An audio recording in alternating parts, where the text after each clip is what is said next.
প্রথম আমরা এই আলুটাকে ভেজে নেব। আমরা আলু ভাজার মধ্যে একটু নুন দিয়ে দেব, হলুদ দিয়ে দেব। আমরা এই আলুটাকে ভেজে নিচ্ছি। আজকে আমি এঁচোড় দিয়ে চিকেন করব। তোমরা তো সবাই এঁচোড় দিয়ে চিংড়ি মাছ দিয়ে খাও, আজকে আমি এঁচোড় দিয়ে চিকেন করে দেখাবো।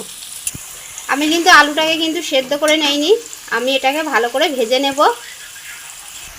আলুটাকে আমি তুলে নেব।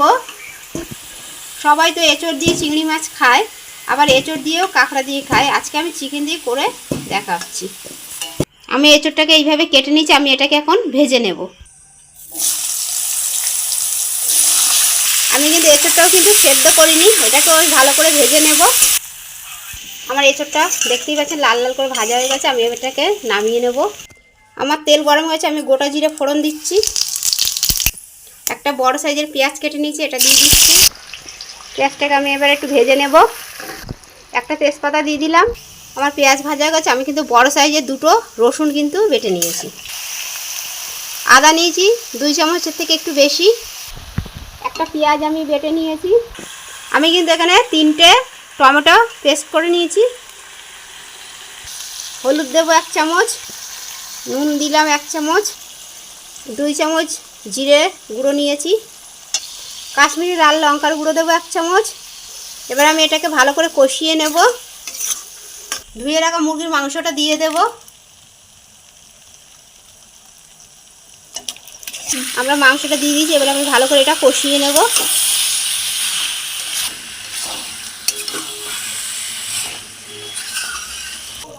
আমি এবার ভেজে রাখা আলু আর এঁচোড়টা দিয়ে দেবো। আমার চিকেনটা কষানো হয়ে গেছে, এটাকে আমি ভালো করে এবার সেই চিকেনের সাথে ভালো করে কষিয়ে নেব।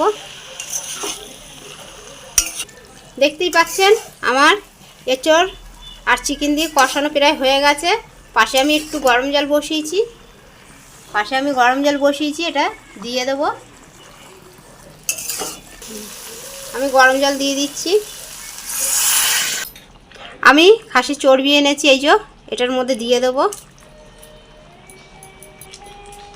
নাড়া দিয়ে দিলাম। এবার এটাকে আমি চাপা দিয়ে দেবো, এটা এর মতন হবে। দেখতেই পাচ্ছেন আমার তরকারি কিন্তু কমপ্লিট। আমি এই যে গরম মশলা বেটে রেখেছি, এটা এখন দিয়ে দেব, দিয়ে নামিয়ে নেব। আপনারা এইভাবে রান্না করে খেয়ে দেখবেন। এঁচোড় দিয়ে চিংড়ি আর খাসির চর্বি দিয়েছি, খেয়ে দেখবেন এইভাবে, খুব খেতে কিন্তু খুব টেস্ট হয়। তরকারিটা এবার আমি নামিয়ে নেব। নামানো হয়ে গেছে, কালারটা কিন্তু খুব সুন্দর এসেছে, খেতেও খুব সুন্দর লাগবে। আপনারা বাড়িতে এইভাবে বানিয়ে খেয়ে দেখবেন কেমন হয়েছে।